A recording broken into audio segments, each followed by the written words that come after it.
What's up everybody? Welcome back. In today's video, we're working on a pelvic car.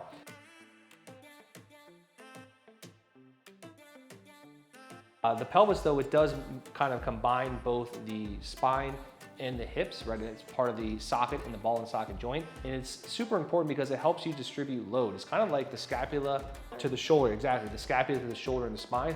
And actually we've found too that incorporating pelvic awareness really helps when it comes to learning how to stretch and put load into the hip and into the legs because you know where you are in space. You can be more intentional with your inputs. So let's go ahead and get into it. Basically that quarter stance, your knees are just soft, hands are on your hips. And we're gonna work on what's called posterior and anterior tilt of the pelvis. So you're basically gonna imagine you have a belt buckle. You're gonna flex forward as far as you can, only moving that belt buckle. Once you're at the bottom of that, go ahead and extend back into anterior tilt. So think of it like a pendulum. You're gonna flex forward, tilt that belt buckle up, and then tilt that belt buckle back. Doing a nice job here, not getting any accessory motion in the knees or maybe from the ribs up. So the belly button or where you would wear a belt, that's pretty much where you want the majority of the motion. Now go back to your neutral position, meaning that just the position that you feel natural in from there, and let's think about going side to side, okay? So hiking your hip bone up to the right, and then hiking your hip bone up to the left. Think of it like a pendulum. It's just gonna swing one way, and then it's gonna swing the other way. Or if you have like a compass, you think we just did north and south, now we're gonna go east and west. Yep.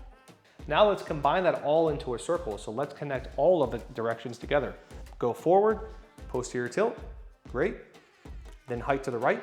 So bring your right hip bone up. Keep that as far as you can, and then stick your tailbone back. Then hike to the left.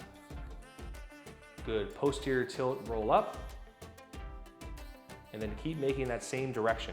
We can go over compensations too. There's not really too much. Just try not to get accessory motions in the knee.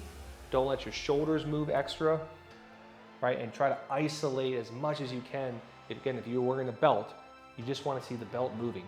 Reverse? Yep, wherever you are, go ahead and reverse direction. And this is another opportunity, like we've talked about with all the cars, is to make sure you're not going through pain, but also notice if there's any differences between left and right and what those differences are.